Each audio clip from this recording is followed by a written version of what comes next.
After divorcing my wife Olivia, my daughter Laura continued living in America. A Japan lover, Laura moved here at the age of 25. Hoping to achieve her dream of working in Japan's publishing industry, she applied for a job at a certain company. However, the two interviewers belittled her at every turn. A person who can't write Japanese working at a publisher. Your Japanese still needs a lot of work. You'll need to study harder if you want to communicate properly. Despite their nasty remarks, Laura managed to suppress her frustration. Even when she explained that she had Japanese nationality and was fluent in the language, they refused to listen. After mocking her endlessly, the interviewers informed her she was hired. But it was all part of a scheme they had concocted. Laura attended the company's induction ceremony, only to return home in tears and rage. "My employee ID says my name is incompetent," she said, her face filled with sorrow and anger. Hearing the full story, I stormed into the induction ceremony and declared, "Everyone's fired. The building's getting demolished. My name is Kevin Walker. I once had a beloved wife and daughter, but we divorced when my daughter was in elementary school. The reason for the divorce was clear. In my passion for work, I had put my family on the back burner. My wife, who had moved to Japan with me when we got married, eventually took our daughter and returned to her home country. But I felt no regret about my work. It was fulfilling, and I believed in its value. I hope to open doors to other cultures and become a bridge between countries worldwide." Laura inherited that same mindset. "She is my only child, born to my foreign wife and me. I met my wife while working at a multinational corporation and living overseas as an expatriate. The locals were generally charming and friendly.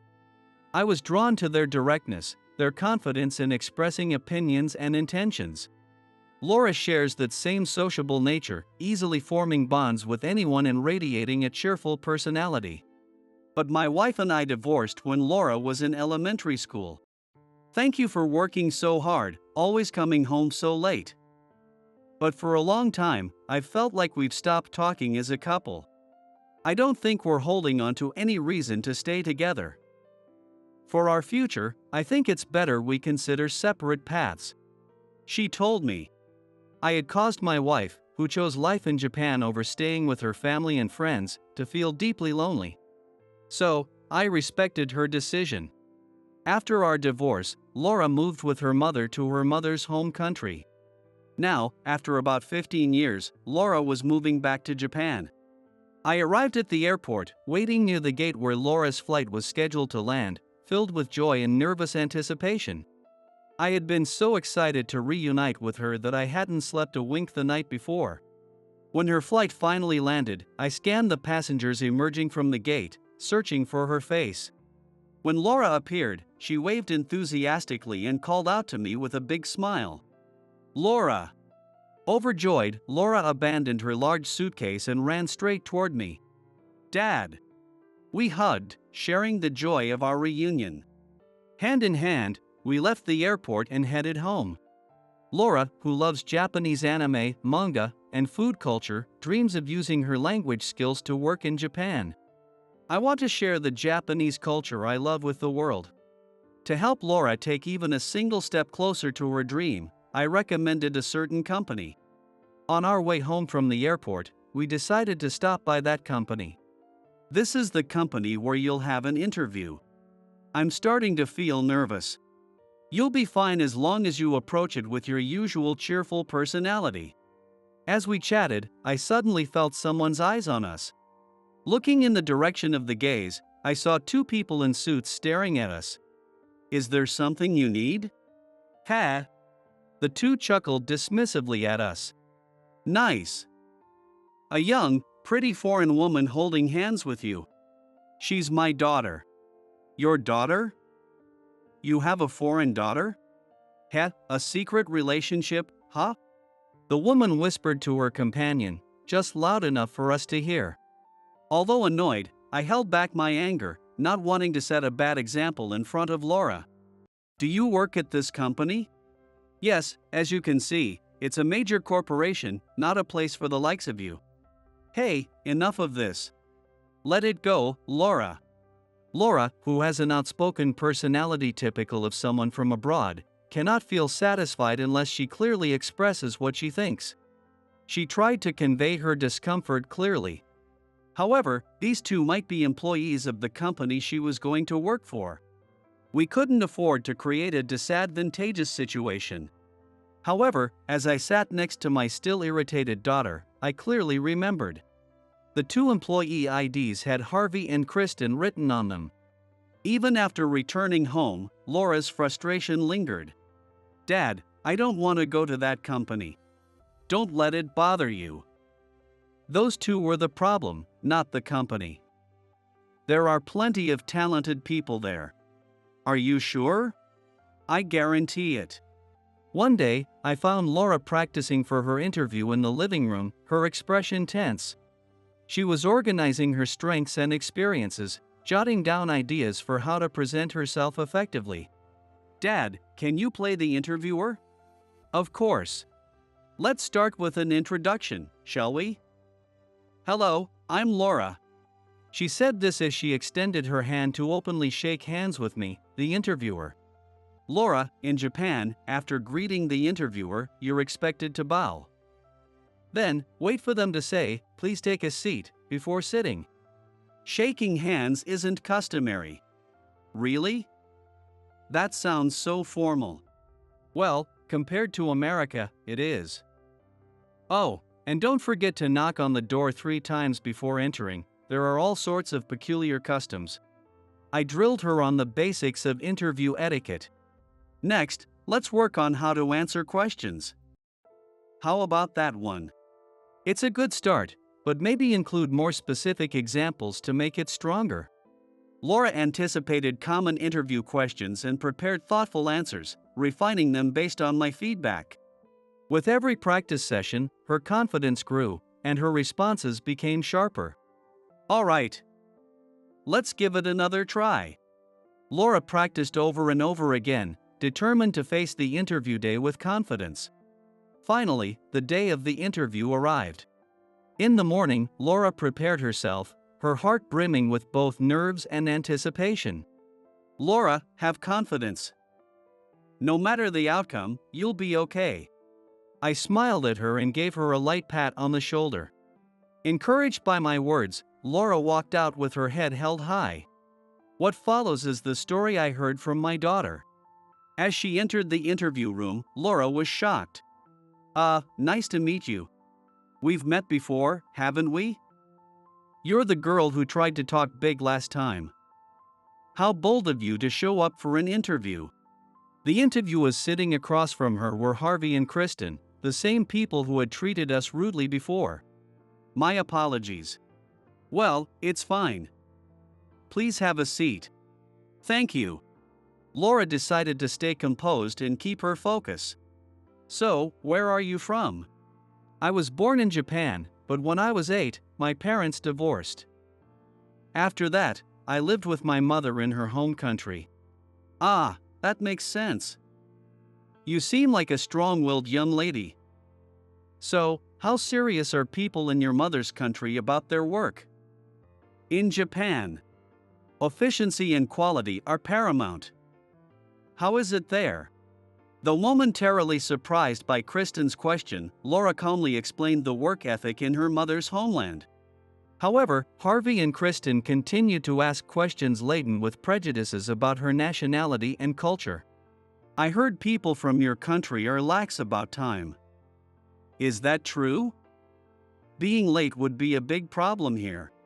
Despite Laura's effort to defend her roots, the atmosphere grew heavier. By the way, can you even speak Japanese? Can you write Japanese? Harvey bombarded her with rapid-fire questions. Yes, I speak Japanese, English, and French. However, since I've spent more time abroad, I'm not great at writing it. Someone who can't write wants to work at a publishing company? How did you even think of applying? And your Japanese isn't good enough either. You need to study more to communicate effectively. Kristen's unexpected remarks left Laura stunned and disheartened. The rest of the interview continued with similar questions about her mother's country. It felt as if my ex-wife's country and culture were somehow unsuited to Japanese corporate environments. After the interview, Laura felt crushed, questioning whether all her hard work had been in vain. What hurt her most were the unfair questions and comments born out of cultural misunderstandings and prejudice. The experience left her feeling deeply stressed and uncomfortable. I hate this. I worked so hard to prepare for this interview, and it ended like this? Working here was my dream. Tearing up, she stared at the atrium and the lobby for a while. Once she calmed down, she decided to leave. But just as she was about to go, she heard her name called from behind. Laura! It was Kristen, the rude interviewer. Yes? I thought I should give you this. Kristen handed her an envelope. When Laura opened it, she found a preliminary job offer letter inside. What does this mean? In today's global age, we need someone like you. We couldn't risk letting another company take you, so we issued the letter immediately. Laura couldn't hide her confusion at Kristen's sudden change in attitude. Once your employment is officially confirmed, we'll send you details about the induction ceremony via email. Overwhelmed with joy, Laura floated on air, realizing she had actually been offered the job. When she got home, she ran straight to me. Dad, guess what? I got the offer. To be honest, I was stunned. I've never heard of that company offering a same-day job offer. But there it was, Laura's name unmistakably written on the document. I would later regret not scrutinizing the contents of that letter more carefully at the time. On the day of the induction, our house was filled with excitement. Laura woke up early, got ready, and dressed neatly in a suit. Her face reflected a mix of nerves and anticipation. It's time to leave. Seeing Laura in her new suit, I felt an overwhelming sense of pride. Just as I had done on her interview day, I smiled warmly and gave her an encouraging pat on the back as she headed out the door. But Laura was back home almost immediately. Did you forget something? The induction has just started. Why are you back so soon? No. It's not that. My employee ID, it says incompetent. What? Incompetent? When she explained what had happened, my hands trembled with anger. At the company lobby, new employees had gathered to collect their ID cards before heading to the venue. One by one, they approached the gate, scanning their cards at the reader to enter. However, when Laura tried to pass through, an error message appeared on the gate display, barring her entry. When she checked her ID, her face went pale. Instead of her name, the card had incompetent printed on it. Staff and other employees rushed over, trying to figure out what was going on, but everyone stood frozen in shock. Then came the distinct sound of high heels clicking against the floor, and Kristen appeared. I've heard about the situation. Oops. My apologies, it seems there was a mistake in issuing your card. Your name isn't on the new employee list. What? What does that mean? Oh, didn't I tell you? What you received was just a preliminary offer. Basically, it is a verbal agreement. It wasn't an official job offer. I guess you didn't understand the Japanese. See, we found a more capable candidate than you, so we decided not to proceed with you. Laura couldn't muster a single word. The ID card must have been sent to you by mistake while we were fooling around. That's cruel, why would you do this? Whispers of disapproval could be heard from the other employees watching the scene unfold. This is your fault. You tried to stand up to me. With tears streaming down her face, Laura dropped everything she was holding and ran out of the building. When I heard the full story, I couldn't sit still. I headed straight for the company. Meanwhile, in a meeting room behind the induction venue, final preparations were underway. Kristen, about the incident in the lobby earlier, are you sure this is okay? If Mr. Walker, the CEO, hears about this, it'll be a serious issue. It's fine. Mr. Walker won't find out. Honestly, who knows or cares where he is right now? I don't have time for these trivial matters. Kristen sneered. Why did you even do that? You could have just rejected her outright. This company gets flooded with applications, doesn't it? Most of them aren't even close to qualified. Reviewing resumes and conducting interviews is such a hassle. Nathan, a male employee, questioned Kristen's approach and attempted to discuss it from a moral standpoint. But still, making her go through all that wasn't necessary. Those girls with a superiority complex from living abroad irritate me. I wanted to send a message.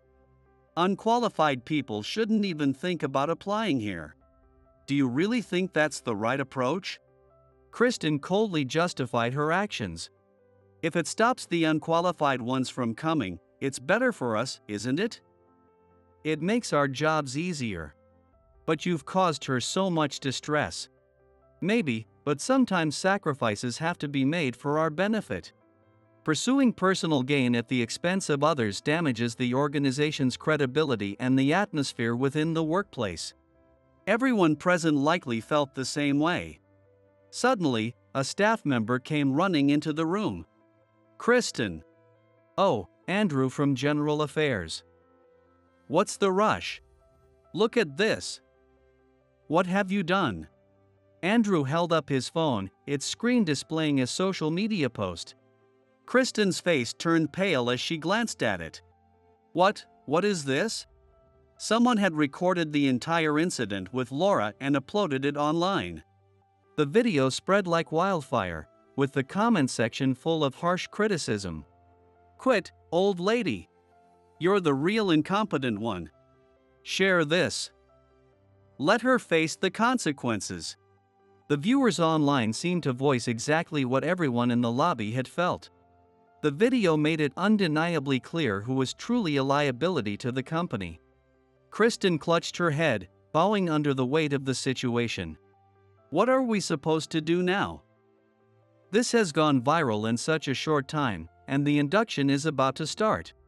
For now, we'll proceed with the induction as planned to avoid further chaos.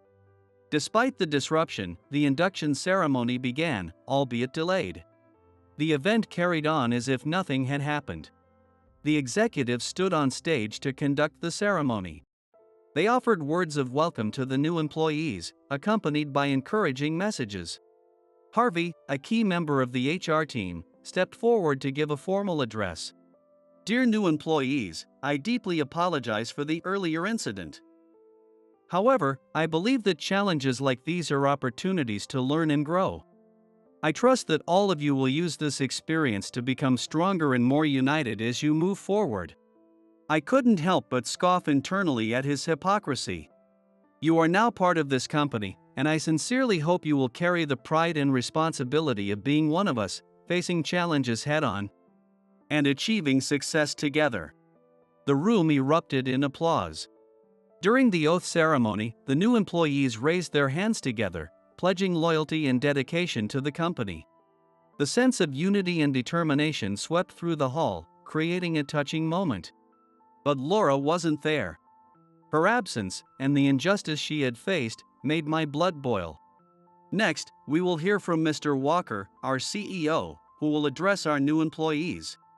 My name was called, and I stepped up to the stage. That man, wasn't he outside earlier?